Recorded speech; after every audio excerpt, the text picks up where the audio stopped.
ওনাকে জিজ্ঞেস করবেন তো ওনার হাতের অ্যাপেল ফোনটা আছে, তাহলে কোথা থেকে কিনেছেন? ভাতা যদি না দেন, বিনা পয়সায় কেউ দিয়েছে। আর এখনকার দিনে যদি কেউ বিনা পয়সায় দেয়, সে ধান্দা ছাড়া দেবে? ধান্দাটা কি মুখ্যমন্ত্রীকে বলতে বলুন? কে দিয়েছে অ্যাপেল ফোনটা? শাড়ি পরেন, ডিজাইন করা শাড়ি পরেন। মমতা বন্দ্যোপাধ্যায় যে শাড়ি পরেন, আপনার কেউ বাজার থেকে এক কপি আমাকে কিনে এনে দিতে পারবেন ওই সেম শাড়ি? আপনাদেরকে আমি চ্যালেঞ্জ করছি, ওই সেম ডিজাইন সেম কালারের শাড়ি আর এক পিসও বাংলার কোথাও বাজারে পাবেন না। তার মানে কি ওটা? ওটা ডিজাইন করা শাড়ি। আচ্ছা, ডিজাইনার কি বিনা পয়সায় দেয়? কোথা থেকে টাকা আসে? ভাতা নিচ্ছি না, তার মানে কি ও মুখ দিয়ে খাচ্ছি না, স্ট্র দিয়ে চুরি করছি যাতে মুখে না লাগে শর্টটা। তো স্ট্র দিয়ে চুরি করে খাচ্ছেন। ওনাকে জিজ্ঞেস করবেন তো ওনার হাতের অ্যাপেল ফোনটা আছে, তাহলে কোথা থেকে কিনেছেন? ভাতা যদি না দেন, বিনা পয়সায় কেউ দিয়েছে। আর এখনকার দিনে যদি কেউ বিনা পয়সায় দেয়, সে ধান্দা ছাড়া দেবে? ধান্দাটা কি মুখ্যমন্ত্রীকে বলতে বলুন? কে দিয়েছে অ্যাপেল ফোনটা?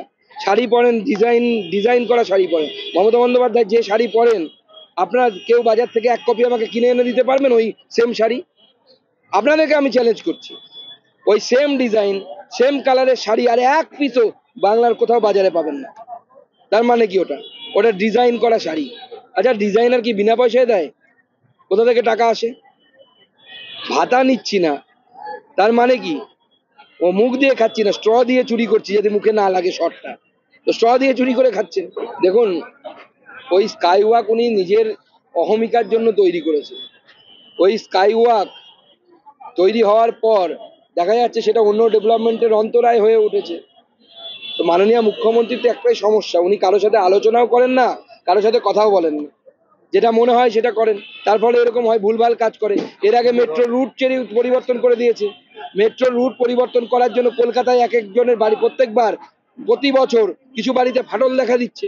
এই রুটটা কেন চেঞ্জ হয়েছে? মুখ্যমন্ত্রী চেঞ্জ করতে বলেছিল বলে চেঞ্জ হয়েছে, নাহলে ফাঁকা জায়গা দিয়ে যাওয়ার কথা ছিল। বিবি গাঙ্গুলি স্ট্রিটের উপর দিয়ে যাওয়ার জন্য এই সমস্যা হচ্ছে। মমতা বন্দ্যোপাধ্যায়ের একটা সুন্দর হাসি মার্কা ছবি, সেই ছবি লাগিয়ে সজল গ্রাম, পয়সা কার? পয়সা মোদির।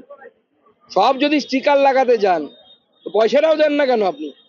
এবং সেখানে জলও পৌঁছচ্ছে না, রাজ্যের ভাগের পয়সা রাজ্য দিতে পারছে না, তার ফলে কাজ কমপ্লিট হচ্ছে না। 100 টাকা খরচ হলে 60 টাকা মোদি দিচ্ছে, 40 টাকা দিদির দেওয়ার কথা, দিদি সেটা দিতে পারছে না, জল পৌঁছচ্ছে না বাড়ি বাড়ি। গেরুয়া ভারতবর্ষের প্রতীক।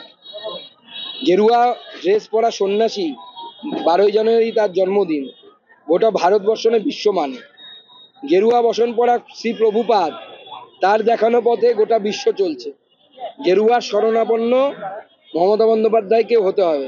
এখানে শাহরুখ খানকেও হাত চওড়া করে গাইতে হয়, রং দে তু মুঝে গেরুয়া। দেখুন, রাহুল গান্ধীর এটা বংশগত দোষ, কিছু মনে করবেন না।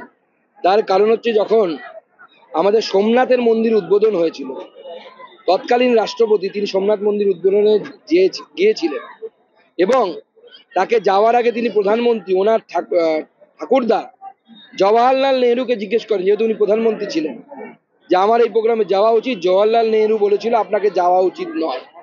তো দাদু যা কাজ করে গেছে, নাতি সেটাই রিপিট করছে। তার ভোট ব্যাংক দরকার, বাবরের ভোট দরকার। তো বাবরের পন্থীদের ভোট নেওয়ার জন্য ভোট ব্যাংকের পলিটিক্স করছে, রাজনীতি রাহুল গান্ধী করছেন। রাম মন্দির সবার, বিজেপি, তৃণমূল, সিপিএম, কংগ্রেস যারা আছে সবাই রাম মন্দিরে যেতে পারে। আমি তো মুখ্যমন্ত্রীকে আমন্ত্রণ জানাবো, আপনার একা যেতে লজ্জা লাগলে বলুন, আমি সঙ্গে করে আপনাকে রাম মন্দির নিয়ে যাবো। আমাদের ভিডিও ভালো লাগলে লাইক এবং শেয়ার করুন। কমেন্ট সেকশনে গিয়ে জানান আপনাদের মতামত। আরও ভিডিও পেতে আমাদের চ্যানেল সাবস্ক্রাইব করুন এবং প্রতি মুহূর্তে খবরের আপডেট পেতে প্রেস করুন বেল আইকন।